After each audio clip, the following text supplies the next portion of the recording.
time of dying. The following week, the gaga finally ran out in the trading center. People began living on pumpkin leaves, and when that was gone, they sifted through the garbage for banana peels and old corn cobs. Along our road, they dug up tree roots and ate grass, anything to fill their stomachs. As starvation set in, their bodies began to change. Some people became so thin they looked like walking skeletons. Others came down with kwashiorkor, a condition caused by the lack of protein. Instead of shriveling like everyone else, their arms, legs, and bellies swelled with fluid and became fat. It was another of the famine's cruel jokes. The reality was that they were dying. Every day the starving people stopped by our house and begged my father for help. They saw we had iron sheets on one part of our house and thought we were rich, even though they were fastened by stones. Some of the men said they'd walked 30 miles. "If you have one biscuit, please, I can work," they begged, their bare feet so swollen they couldn't wear sandals. "We're now 6 days without eating. If you have just a small plate of encima." "I have nothing," my father insisted. "I'm barely feeding my own family." "Just give us porridge," they demanded. I said no. A few men were too weak to continue and slept in our yard all night. The ground and wood were too wet for fires, and when the rains came in the darkness, they curled up under our porch and shivered. By morning, they were gone. A few nights later, we were sitting outside, having our meal, when a man approached from the road.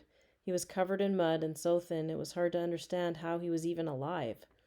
His teeth protruded from his shriveled mouth and his hair was falling out. Without saying hello, he sat down beside us. Then, to my horror, he reached his dirty hand into our bowl and ripped off a giant piece of encima. We sat there in shock, saying nothing as he closed his eyes and chewed. He swallowed deep and satisfyingly, and when the mouthful was safely in his stomach, he turned to my father. "Do you have more?" "I'm sorry," my father said. "Okay then," the man replied, stood up, and walked away. The crowds continued to pour in from the bush. More than ever, they converged in the trading center like herds of crazed animals driven together by fire. Women with gaunt, ashen faces sat alone, pleading with God. But they did it quietly, without tears. Anguish was expressed mostly in silence, since few had the energy to cry. Some traders still spread their tarps in the mud and sold grain, but the units had become smaller and smaller, and its price was like gold, like buying the universe and stars in 1/2 kilo.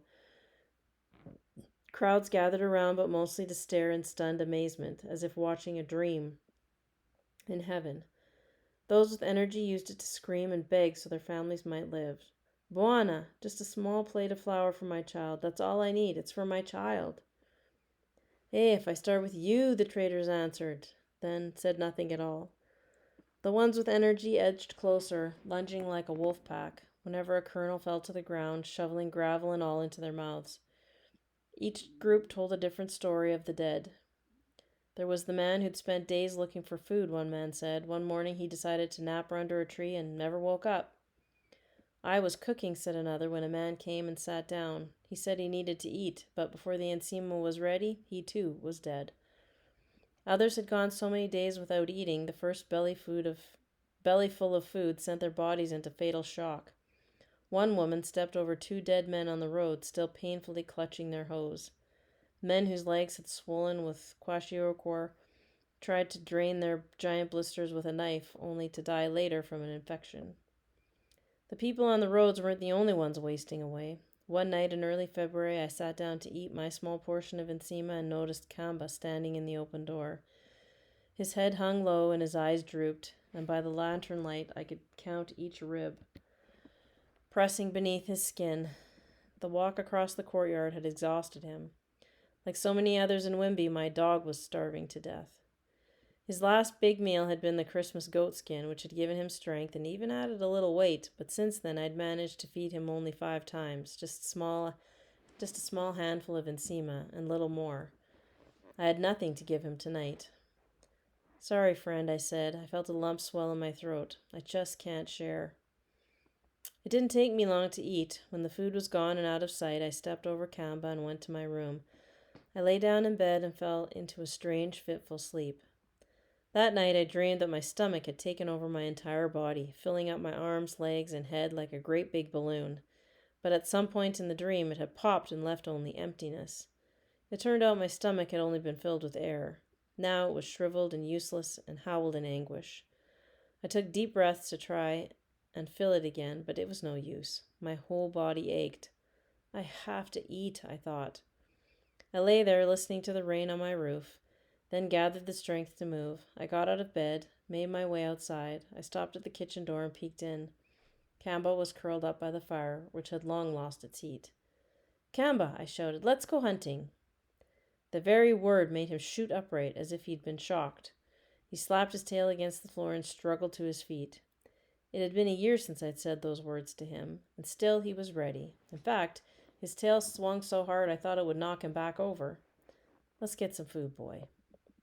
I had no maize or gaga for my traps, so I grabbed a handful of ash from the fire pit and threw it into a sugar bag. We set off down the trail toward Doa Highlands, which seemed forever draped in turmoil. We walked slowly to conserve energy, and I whistled a happy tune to raise our spirits. The maize in our fields was growing tall and green, and I knew it wouldn't be long until we could eat. Maybe a month, perhaps a bit longer. Soon this darkness would lift. I looked across the sky for birds, but saw none.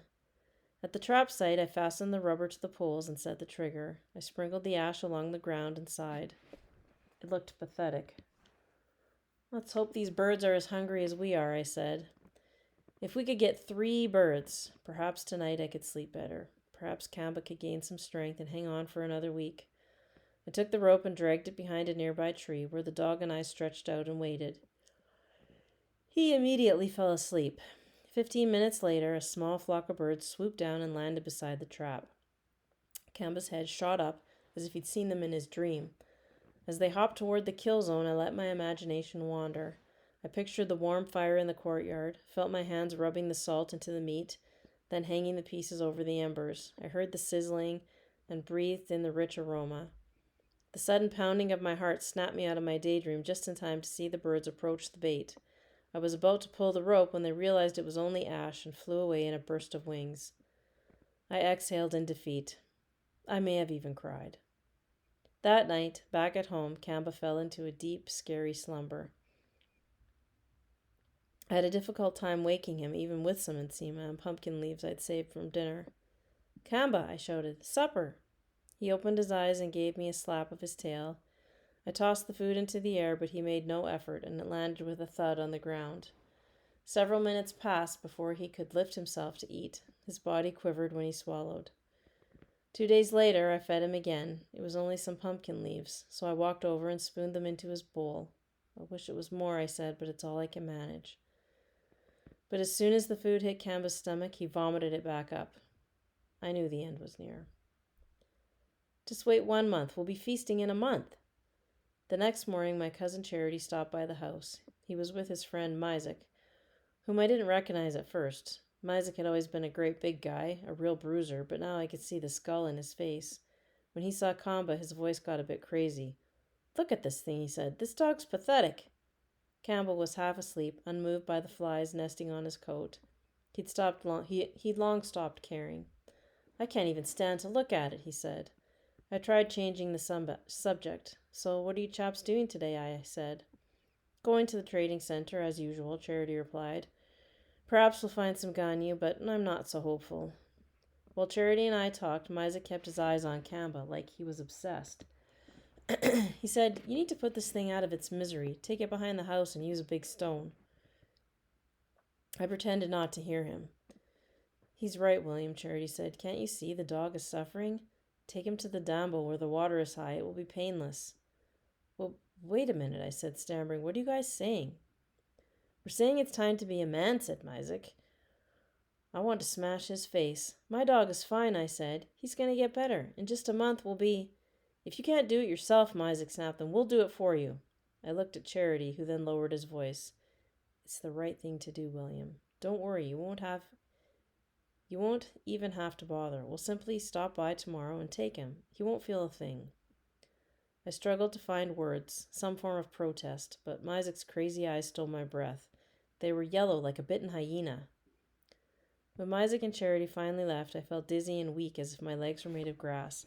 I sat down beside Kamba and watched him sleep. The flies circled and landed, circled and landed. I must have been there half an hour before he finally opened his eyes and saw me, then gave a slow flip of the tail. The way he looked at me, even in this state, made me remember our days together, how we could talk without even speaking. I decided then I couldn't let Isaac and Charity take him. I considered my options, until the compound grew dark, then finally had my answer. They were right about Kamba. He was suffering. But they were wrong about me. I could be a man. The next morning I was sitting with Kamba when Charity appeared in the courtyard. My pulse quickened. He looked at the dog and started toward us, but before he could say anything, I stood up. I'm taking him, I said. What? I'm taking him to the forest. He looked confused. A stone is very quick, he said. So is the dambo. This is what I want. Charity nodded. It's the right thing to do. We'll do it together, today. That afternoon, when Charity returned, we walked to the shady place behind my room where Kamba slept. He hadn't moved since the previous night. Kamba, I said, let's go hunting. His head perked up. I said, let's go. He staggered to his feet, shook once to loosen the flies, and hobbled toward me. It took ages to get out of the compound. I had to walk backward in front of him to keep him moving. Come on, boy, you can do it. We walked down the road toward the highlands. The sun was sinking in the west, and the colored hills in a tangerine glow. The air felt warm and dry. It was the perfect weather for hunting. We entered the blue gum groves that Kamba and I knew so well. At one point, Charity turned off the trail and said, "This way." Kamba and I followed, struggling through the high grass. The tears were hot in my throat, but I swallowed them down. Charity looked at me. "Don't be upset," he said. "It's just a dog." "Yeah," I nodded. "Just a dog." After several minutes, we stopped where the brush was thick and the grass reached our chests. The mountains were visible over the blue gums.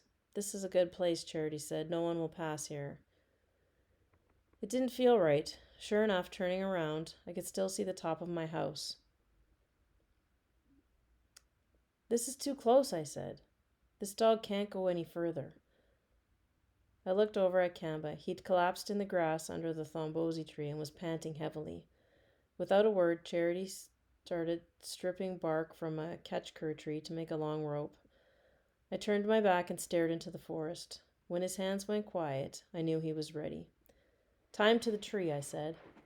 Charity lashed the rope to the trunk of the thombosi tree, then tied the other end to the dog's leg. Once the knot was fastened, he turned and walked away.